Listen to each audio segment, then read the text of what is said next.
it causes increase in your blood pressure. So when your doctor tells you to cut salt, please cut salt to what you're asked to take. Take a lot of fruits. Like I explained, fruits have a lot of potassium. And when you take potassium, it helps you excrete sodium. Sodium is what pushes your blood pressure, right? So if you are able to be disciplined enough to do some of these things, you will find out your blood pressure with change of lifestyle will come down, and then your medications will do the rest. That is, your antihypertensives will do the rest. Thank you. Thank you very much. Thank you. Thank you very much, madam. If my Igbo people will say they say anybody here will attack, you got it right. And adherence will be the best answer. Okay, thank you very much, Jonathan. I will take one more person here. I think it's Linda Diokba now. After Linda Diokba, we'll jump straight to the chat room and pick out one or two questions. At 12:30, we'll be thinking of winding down finally. So, Linda Diokba, you'll be admitted to ask your question.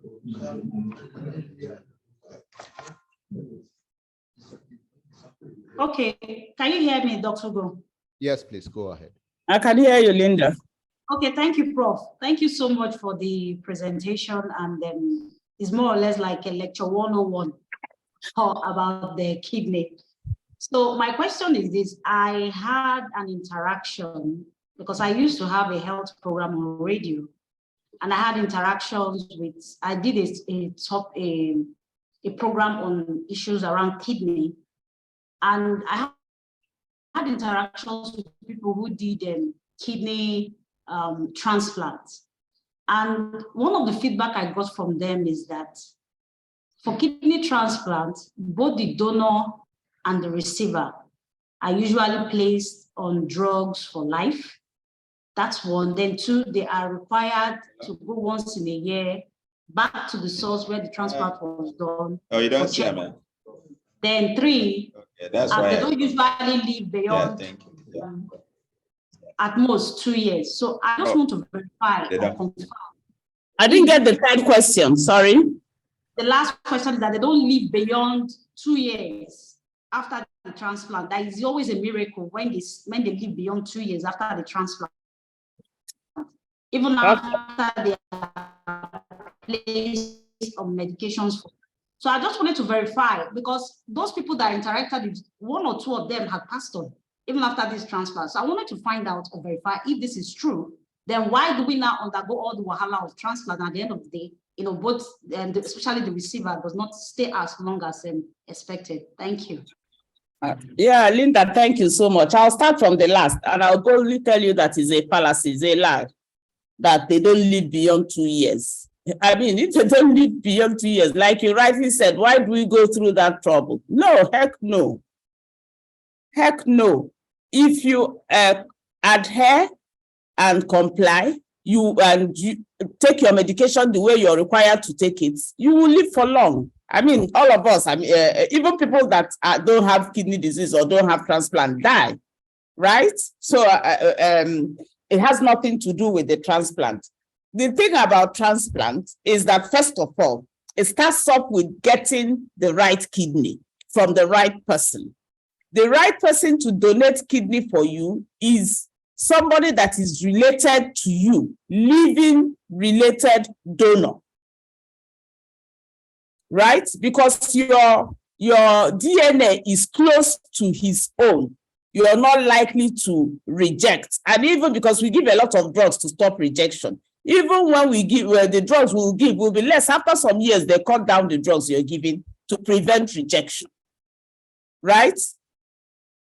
In places where they do cadaveric donation, which is what we should be doing in Nigeria, you shouldn't take a kidney from a living person.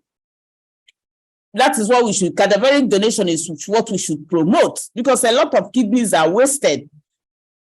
People die with their kidney and are buried with it. For such people, we still match and take the best match to give to the recipient. Yes, for the donor, you are followed up. You should be followed up. They follow you up to check. In fact, a paper actually came out that said that people with donors, people that donate kidney, do even live longer than people that haven't donated. Why? Because they come for follow-up, things are checked, and anything that is happening is picked early. So you have follow-up, but these follow-ups increase in or reduce in frequency as, you live longer. The recipient, definitely, there's a protocol you have to follow from after your transplant to 1 month, 3 months, 1 year, and all that. You have to keep to your protocol, and you have to keep to your medications, because what is happening is that kidney is not from you. If you don't take your medications that is maintaining the kidney, stopping your body, because the natural thing is for the body to attack anything that is foreign. So we are doing something against the natural thing. So we have to use drugs to stop you from attacking the kidney.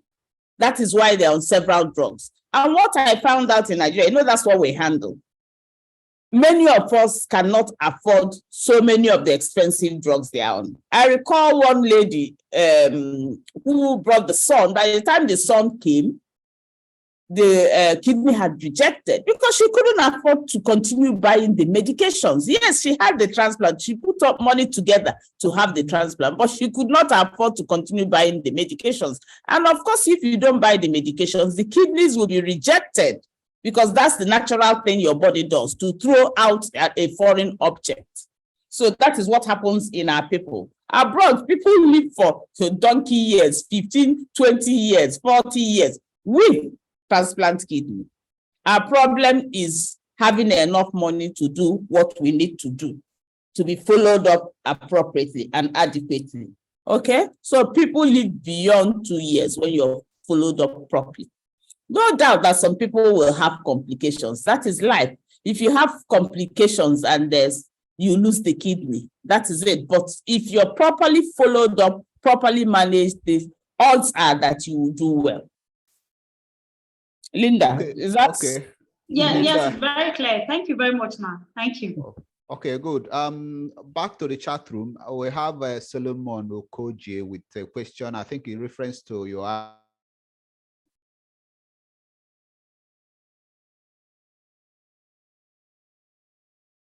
when you said, I can hear you. Can you hear me? Yes, I can hear you. Okay, Solomon is asking, when you said we should drink a minimum of 3 liters of water a day, I drink tea a lot when in the office. Is the tea water part of the 3 liters? All the fluids you take is part of it. Okay, so any fluid you take, yeah. Okay, that's it. And then an anonymous attendee is also asking here, good morning to everyone. Thanks for organizing. My question is this: what health condition is related to pain in the lower abdomen? I think that has been answered. On the right side, a lot of it depends on the organ, urinary tract infection, problem with your rectum, so many things. It depends on there are several organs there. Even your skin can be part of the problem. Your backache, something from the vertebrae can be cause of the pain. So a lot of things. Okay, then Fatai Shobowale is asking, when people say that his 2 kidneys stopped working at the same time, can this be true? Okay, maybe you didn't listen at the beginning. Of course, what happens, because most of the things that cause kidney disease are systemic. That is, they happen to the whole body. When you have hypertension, it doesn't spare the head and just affect the leg. It's all parts of your body. It doesn't spare one kidney and affect the other kidney. So most of the things that cause kidney diseases, diabetes, DM, if you smoke the drugs, if you're fat, it affects both of them at the same time. So the odds are that you will lose function in both. And let me assure you, when you have the one kidney that is functional, it will not show up as kidney disease. Yes, that is why we boldly take one kidney for somebody who is healthy and has functional kidneys and give to somebody else. If we take a kidney and know that that other person kidney will fail. We wouldn't go on to do that. So you can survive effectively well with one kidney. All right. Okay, that's a good one. Paulinus is asking, I think maybe he likes alcohol. He's seeking to know what quantity of alcohol is good for our kidneys. Okay, I talked about that before. We are told not to take more than 12 ounces of beer, 5 ounces of wine, 1.5 ounces of spirit. But really, a lot of research is going on now. If I were you, I'll be a teetotaler. Or take sparingly, really. So that is it. Before, we were also told that a little alcohol is a good for the heart. But I think as a lot of knowledge is coming out, things are changing. You know, medicine is dynamic. As we get to know a little more, we change some of the things we said in the past. Because we have to follow what the evidence says. Yeah. Okay, beautiful. Then Chinenye Ekekenta wants to know if coffee is bad for the kidney. Coffee is not exactly bad for the kidney, but if you have what we call adult polycystic kidney disease, there's this, people are born with their kidneys with a lot of bags of water occupying where you should have the normal filtering units. We found out that if you take substances that increase your some hormone that is comes out from the pituitary, it will worsen it. Coffee, tea, nicotine, all things that contain what we call theophylline or caffeine, they do that. So we advise people like that to avoid taking such substances. I take a lot of coffee. I drink coffee. I took my coffee this morning. I don't have the ADPKD or autosomal dominant polycystic kidney disease. I don't have it. So if you have it, you better stay off taking all these things I've mentioned. And I always advise, I have a lot of patients with autosomal dominant polycystic kidney disease, and I advise them, and also advise them to take a lot of water and all that. Yeah. So. Okay, good. Thank you so very much, Prof. It's 12:32 at the moment. That's about 1.5 hours. We've been here for 1.5 hours or thereabout. And we thank you. You have done so much justice to this. And I believe that most people here would attest to that. For those asking for a recorded version of this lecture, we'll look at it. We have your details. We'll look at it and see how we can get back to you in that respect. And then I will yield the floor to my colleague, Ola Akekwe, to take us through the closing formalities. Barrister Ola, if you are in the room, please. Yes, I'm here. Thank you very much, Dr. Ugo. Wow, it's been quite an enlightening session, very, very enriching, loads of wisdom nuggets here and there. I'm sure it's not one that we'll forget in a hurry. In fact, what we've learned today is something that, people pay. I can see a lot of people doing some consultation with Prof here and all that. And it's been such a wonderful session. No money. Yes, free consultation. Free That's consultation. why we have fidelity. Exactly. We care for our customers. And Prof, we really want to appreciate you on behalf of all our attendees, our esteemed customers, prospective and existing. We want to use this opportunity to really appreciate you. Thank you very much. We started this talk early this year, and it wasn't very easy, getting you, to clear your schedule, because we know how busy you are. But we really, really want to appreciate you for making out time for us to give us this, life-changing, life-transforming lecture today. We want to appreciate you, and we continue to wish you well in all that you do. Thank you so much, ma, and God bless you. Thank you very much for organizing this, Olako. Thank you very much, Ugoji, for moderating so beautifully, and all the attendees.